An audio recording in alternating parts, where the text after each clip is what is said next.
Oke, kita masih membahas mengenai model normal. Kali ini kita akan masuk ke proses melakukan inferensi untuk mean, bersyarat bahwa variansinya diketahui. Jadi, seperti kita tahu, model normal itu dia ada dua parameter, mean dan variansi. Pada kesempatan kali ini diasumsikan variansinya diberikan untuk menyederhanakan permasalahan. Jadi kita hanya ingin melakukan estimasi mengenai theta. Jadi misalkan modelnya ini kita punya sampel berukuran N, yaitu Y1 sampai Yn. Ini berdistribusi normal dengan mean-nya theta, variasinya sigma square.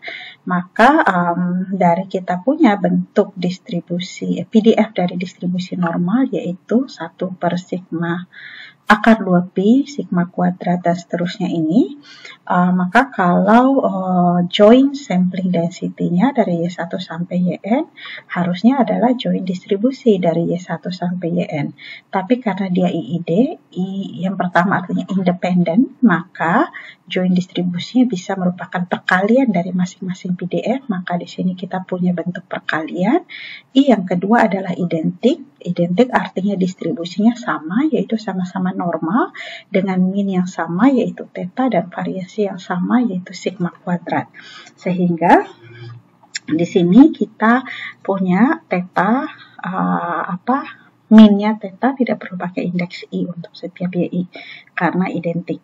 Jadi ini adalah sampling model dari sampel berukuran N yang diambil dari distribusi normal dengan mean theta dan variansi sigma kuadrat. Nah, sekarang kalau kita coba ini dari sampling model ini kembali tadi diasumsikan sigma kuadratnya ini diberikan kita ingin melakukan inferensi mengenai theta, gitu ya. Makanya nanti kita akan menetapkan prior untuk theta. Nah, sekarang kita lihat dulu bagaimana kalau ini bentuk, karena ini masih dalam bentuk kuadrat ya tetanya. Kalau kita ingin melihat mengeluarkan tetanya, kita coba mengekspand bentuk yang berada di dalam eksponensial ini.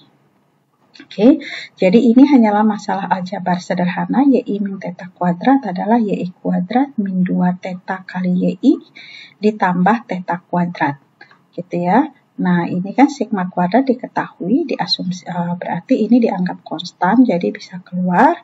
Kemudian 2 theta YI, karena theta tidak bergantung pada I, bisa keluar dari sigma. Kemudian yang ini plus sigma theta kuadrat, karena sama untuk setiap I, jadinya N theta kuadrat. Nah, dari sini kita lihat bahwa kita hanya sebenarnya untuk bisa mengetahui mengenai melakukan inferensi jadi dari sini ya tadi untuk bisa mengetahui tentang ini, join density ini, sebenarnya kita tidak perlu tahu setiap nilai, setiap titik data.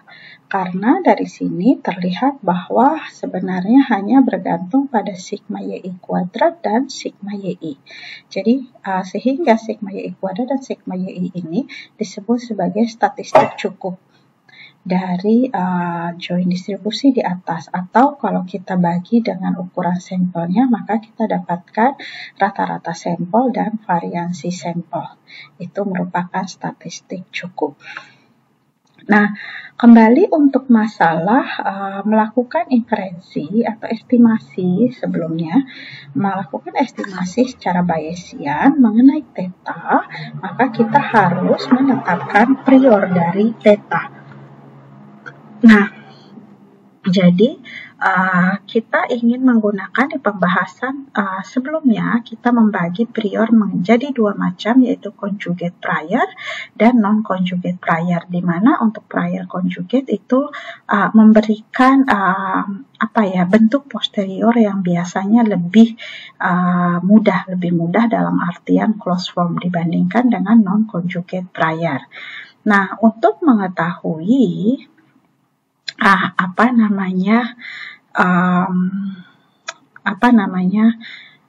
conjugate prior yang cocok. Di sini tentunya kita ingin mendapatkan prior sedemikian sehingga bentuk posteriornya itu adalah berasal dari kelas yang sama dengan distribusi prior.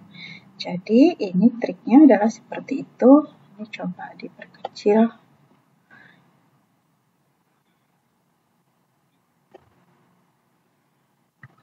Oke, jadi di sini kita punya, kita punya posterior. Posterior ini kan proportional to prior kali likelihood. Oke, di mana posterior kita simbolkan dengan P theta bersyarat data, yang di sini Y1 sampai YN dan sigma kuadrat itu adalah datanya. Priornya adalah P dari theta, dan tadi adalah pada pembahasan kali ini tetanya bergantung pada sigma kuadratnya diberikan, likelihoodnya adalah bentuk distribusi normal. Ya, yang tadi E pangkat min 1/2 sigma kuadrat sigma YI min theta kuadrat. Nah, kalau kita mau, tentunya kita ingin supaya bentuk posteriornya lebih mudah, dan bentuk posterior yang mudah itu bisa didapatkan kalau kita menetapkan prior yang conjugate, supaya bentuk posteriornya itu tinggal mengikuti bentuk yang ada di family dari si prior. Dan di sini kita dimudahkan, ini bentuknya sudah eksponensial, ini kalau bentuknya eksponensial juga, nanti di sini konsekuensinya adalah hasil kali dari eksponensial juga akan eksponensial. Jadi di situ makanya kita, ya sudah, ambil saja bentuk normal juga, itu akan bisa mempermudah kita untuk mendapatkan distribusi posterior.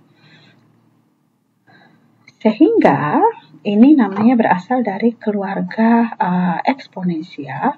Jadi makanya di sini kita memilih bentuknya ini adalah detail. Nih, kalau kita klaim bahwa tetanya itu berdistribusi normal, jadi kita masukkan nih, dengan minnya adalah min 0 dan variasinya adalah tau 0 kuadrat, maka sebenarnya ini kalau kita klaim ya theta, di sini kita klaim theta berdistribusi normal. Ini prior ya, untuk min 0 dan variasinya adalah tau 0 square, maka kita tahu PDF-nya sebenarnya adalah 1/tau 0 akar 2 pi E pangkat min 1/2 tau 0 kuadrat theta minus min 0 kuadrat. Tapi karena ini adalah suatu konstanta diberikan, maka kita ambil bentuk fungsionalnya saja, yaitu bentuk yang seperti ini, E pangkat min 1/2 tau 0 square, dan seterusnya. Nah, jika kita ambil seperti itu, maka ini bisa didapatkan eksponensial, ini bisa digabung pangkatnya, kemudian dengan sedikit manipulasi aljabar, ya, ini kalian bisa coba verifikasi sendiri bahwa manipulasi aljabar dilakukan sehingga kita bisa menyederhanakan bentuknya menjadi fungsi dari theta, yaitu A theta kuadrat min 2B theta plus C, yang tujuannya adalah ini bentuk kuadratik, nanti kita akan dapatkan bentuk di sini kita ubah menjadi bentuk kuadrat sempurna. Ya, jadi A dan B-nya seperti itu, sehingga kita bisa menuliskan hasil yang diperoleh di atas sini, gitu ya. Di atas sini dengan mengabaikan konstanta-konstantanya, maka kita bisa dapatkan,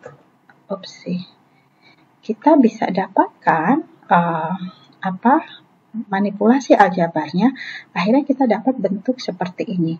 Dan bentuk ini kalau kalian lihat ini adalah bentuk dari, ini kan serupa dengan bentuk dari si distribusi normal dalam bentuk eksponensial, ada bentuk kuadratik dan ada suatu pembagi, ada bentuk kuadratik dan ada suatu pembagi.